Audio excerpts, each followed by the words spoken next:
Our jargon of the day is chaining. Oh, this sounds so innocuous, right? I don't know about you, but it brings up little memories of putting together a paper chain, those early preschool kinds of activities where you make something. Doesn't that sound wonderful? So what has this got to do with autism? Quite a bit. So let's take a look at our actual definition, and it's a mouthful. You ready? Chaining. A procedure for teaching behavior chains, don't you love it when they include the word in the definition, where initially the teacher completes all steps in the chain except for the first or last step, which is completed by the child. Forward chaining involves completing the first step. Backward chaining involves starting with the completion of the last step. The child receives reinforcement once the chain is completed.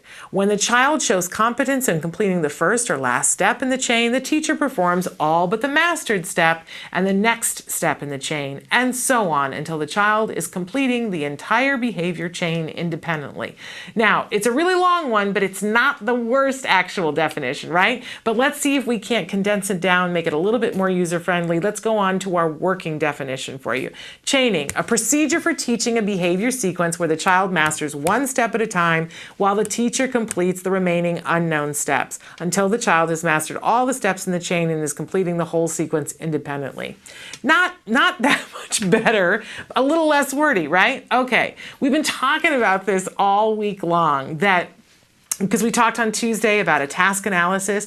Whenever you go to do anything, we find that we can break it down into smaller amounts. And by the way, the reason why we do that is to make it easier to teach.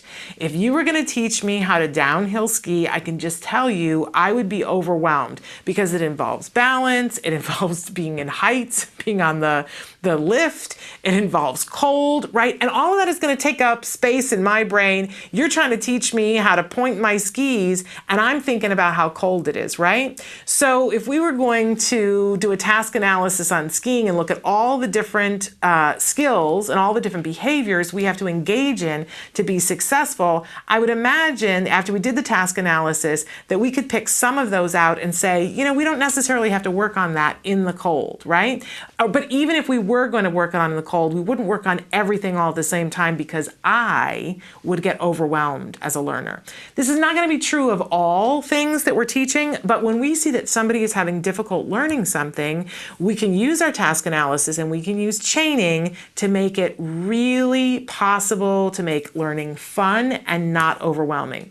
So for instance, I was talking about skiing, but let's go back to the example that we were using the other day when we were talking about a task analysis with brushing your teeth. If you think about teaching an individual who's on the autism spectrum how to appropriately brush their teeth, depending on their age, the task analysis is going to look different, right? How we teach a 4-year-old and what our expectation of what a 4-year-old is going to do is going to be different than a 14-year-old, right? But let's imagine for a moment that we're teaching the 4-year-old and we're saying that when we do the task analysis, it's turning on the water, taking the tube off the toothpaste, squeezing the toothpaste, putting it onto the toothbrush, brushing the teeth, right? Spitting, rinsing the toothbrush, brushing, rinsing the whole mouth out, putting the toothbrush away, putting the cap back on it. Oh, there's a lot of steps, right? 4-year-old's going to have a great deal of difficulty with all of this. But we're going to start chaining. We're going to pick one part in this. And chaining, typically, you start at the beginning or you start at the end. It's forward chaining, backward chaining, right? But you don't necessarily always have to do that. Sometimes it makes more sense to pick something in the middle depending on the task. But let's imagine for a second that we know that the child is able to wipe their hands on a towel. Great. We look at our task analysis and we go, that's the last step in the brushing the teeth. So we're going to start with that and we're going to go backward chaining. So we take the child into the bathroom and we do everything else and we talk it through while we're doing it. We're showing the child all that, look at mommy, I'm putting the toothpaste on the toothbrush and now I'm going to brush your teeth and you're going to spit and we're making it as pleasant and wonderful. And the child's basically hanging out. If we have to, we can have something external going on like music if that's what calms them down, or even an iPad playing something that they like on it, right? Making it as pleasant as possible. And then we get to the end and we help them to wash their hands. And then we say, okay, now dry your hands on the towel. And they dry their hands on the towel and we go, yay, you did it, we brushed teeth, right? They didn't brush, well, we brushed teeth, right? But they didn't do it, but we're rewarding the thing that they can do. Now we're gonna go backwards. So what is the last step after, that comes right before the drying the hands? It was putting the toothbrush away. So once we know that we've got the hand drying down and everything is fine, we're gonna go back to putting the toothbrush away and make them do it. We wanna teach it to them, and we might have to prompt them how to do it. We're gonna fade the prompt, but now we're doing the whole thing ourselves, not asking them to do it. We get to the point where it's time to put the toothbrush away, and after we faded back our prompts, we say put the toothbrush away, or we don't even say it anymore. They do it, yay! And they dry their hands. Great, we've got 2 parts of the step, and you keep working backwards. You could make the choice to start from the beginning. When we have things like riding a bike, tying your shoes, all of these different multi-step tasks that we get overwhelmed as teachers and as parents, and we go, oh, they're just not getting it.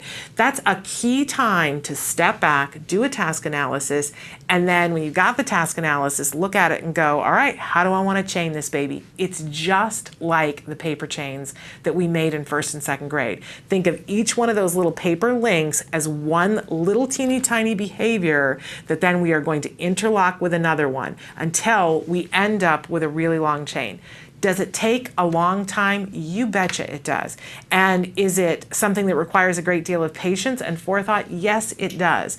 But I guarantee you that if you just try this with one thing, take it on, chaining one new behavior for your child. It may take you 6 months, depending on the activity. It may take you a year for your child to do it by themselves. But I guarantee you it takes less time and less stress to chain this behavior and get it so that they fully can do it by themselves and have the pride and the happiness. It takes less time to do it the chaining way than it does to sit and be frustrated and go, why aren't they getting it? You'll see that a year will go by. They still don't have it. This works. We know from science that this method of teaching absolutely works. Chaining, it can make all the difference.